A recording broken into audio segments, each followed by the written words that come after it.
Hi friends, நாங்கள் அன்றைக்கி Mahanadi சீரியல்னு TV பார்ப்போம். வாங்க சீரியலுக்குள்ளே போகலாம். காவேரி அம்மா வீட்டில் எல்லாரும் வந்து காய்ச்சோன்ருக்காங்க. ராயினி வந்துட்டால் ராயினி அப்பா பொண்ணு அப்படி வாழை வந்த இடத்துல இப்படியெல்லாம் திண்டா எல்லாம் பேசிட்டு போகிறாரு.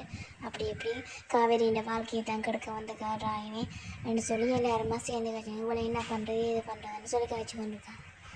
இவளை ஏதாவது பண்ணணும், வீட்டை விட்டு தண்ணணும், இதாண்டு இல்லாஞ்சி வச்சு கொண்டிருக்கும் போது ஜமுனா அன்றைக்கே நிவின் சொல்லும்போது சொல்லியிருக்கலாமோ, இந்த கல்யாணத்தை நடக்க விடாமல் தடுத்துருக்கலாமோன்னு வந்து யோசிச்சு கொண்டிருக்கா. இப்படி யோசிச்சு கொண்டிருக்கும்போது காவேரியின் அம்மா சொல்கிறேன், நம்ம அப்படி இருந்து யோசிக்கணுமென்று தான் பசுபதி எல்லா பிளானும் பண்ணி இப்படி கல்யாணத்தை பண்ணி இங்கே வந்து விட்டுட்டு போயிருக்கான்னு சொல்லி யோசிக்க காவேரி வாரா. காவேரி வந்து அம்மாண்டு வந்து என்னடி ஏதாச்சும் எதுவும் பிரச்சனையான்னு இருக்க, அவளை ஏதாவது சொன்னாலான்னு இருக்க, சொன்னாலும் எதனாலன்னு சொல்லி சொல்கிறேன். வீட்டில் அந்த பிரச்சனையே சொல்கிறேன். அப்போ விஜய் வந்து அஜி அரைஞ்சது இந்த விஷயமெல்லாம் சொல்ல அவங்களுக்கும் கொஞ்சம் சந்தோஷமாயிருது. அப்போ காவேரி கொஞ்சம் பிரச்சனை இல்லை என்றாலும் கொஞ்சம் எதுக்கும் பார்த்து பக்குவமாக இருந்துக்கோ, என் பிரச்சனை இல்லை எங்கள்கிட்ட சொல்லிக்கோல்னு சொல்லி சொல்கிறேன். அதே மாதிரி காசை துளைச்சி போட்டு முழு கஷ்டத்தை நீயே அனுபவிக்காமல் எங்கள்கிட்ட சொன்னீங்கன்னா நாங்களும் ஏதாவது செய்வோம்னு சொல்லி சொல்ல பாட்டி கேட்குறா.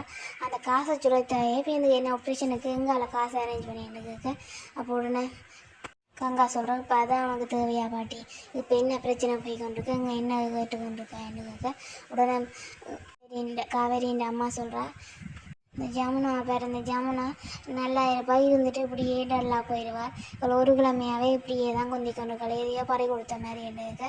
அப்போ கங்கா வந்து காவேரியை இங்கே வான்னு சொல்லி வெளியே கூட்டிக்கொண்டு போகிறா. வெளியே கூட்டிக்கொண்டு போய் ஜமுனாவை பற்றி தான் சொல்லி கொண்டிருக்கா. ஜமுனா நிவினோட கைதான் நிவினுக்கு உனக்கு உலக இடையில இது ஒன்று இருக்குது, இப்போ மாமாட்ட போய் கேளுங்கன்னு சொல்லி அனுப்பிவிட்டு அவர் கேட்டு வந்து அவங்களுக்கு இடையில ஒன்றும் இல்லைன்னு வந்து சொல்கிறாரு என்று சொல்லி கொண்டிருக்கும்போது ஜமுனா வெளியே வர. ஜமுனா வெளியே வருவாங்க, கதையை நிப்பாட்டிட்டாங்க. அப்போ என்ன இது உன்னை பெரிய தான் கச்சனுக்கும் உனக்கு நிவினுக்கு என்ன இது எதுன்னு கேட்க, அதெல்லாம் உண்டு இல்லை, நீங்கள் தான் தப்பாக யோசிக்கிறீங்கன்னு போட்டு ஜமுனா வீட்டுக்குள்ளே போயிடும். அப்போ கங்கா சொல்கிறா, பேர் வெள்ளை ஒரு தப்பு இருக்கிறபடியே தான் இவள் பேர் வீட்டுக்குள்ளே ஊடுறாளன்னு சொல்ல காவேரியும் யோசிக்கிறா. அப்புறம் இங்கால பார்த்தா கடையில் குமரன்ட்டு என்னென்ன தேவை என்னென்ன வாங்கணும்னு சொல்லி கங்காவுக்கு என்னென்ன ஆசையிலன்னு ஒரு லிஸ்ட்டை போட்டுக்கிட்டு கேட்ப. கங்கா கடைக்குள்ளே வர அந்த குப்பியை கொண்டு ஒழிச்சிடுறாரு. வான்னு சொல்லி என்ன வளமைக்கு வா வர சொல்லி கூப்பிட்றீங்கன்னு சொல்லி கங்கா கேட்குறா. என்னை சும்மா தான் சொன்னேன்னு சொல்ல, சரி ஏன்னு இவ்வளோ லேட்டு என்னோடய வந்திருக்கலாமேன்னு சொல்ல இல்லை வீட்டில் சமைச்சி வச்சுட்டு வரணும், இல்லை அம்மா இருக்கிறத பற்றி மனநிலைக்கு அவன் சமைக்கவும் மாட்டேன் சாப்பிடவும் மாட்டேன், அவன் சமைச்சு சாப்பாடெல்லாம் கொடுத்துட்டு வந்தான்னு சொல்லி கங்கா சொல்லுறா. அப்புறம் கங்கா கேட்குற கடத்துறப்பு விழாக்கு காவேரி வந்தால வெறும் அந்த ஒரு கிஃப்ட்டு தந்தாலும் அந்த கிஃப்ட்டு அங்கே கேட்க, நீ தானே தூக்கி எறிஞ்சிட்டாயேன்னு சொல்ல, நான் எறிஞ்சதும் தெரியும், அதை நீங்கள் பக்குவமாக எடுத்து வச்சதும் தெரியும், அந்த கிஃப்ட்டை கொண்டு வாங்கன்னு கேட்க குமரன் அந்த கிஃப்ட்டை எடுத்து வந்து கொடுக்குறாரு. அதை ஜமுனா அதை கங்கா ஓப்பன் பண்ணி பார்த்துட்டு அதில் ஒரு காமாட்சி விளக்கும் அதில் ஒரு கத்திரிக்கோளும் இருக்குது.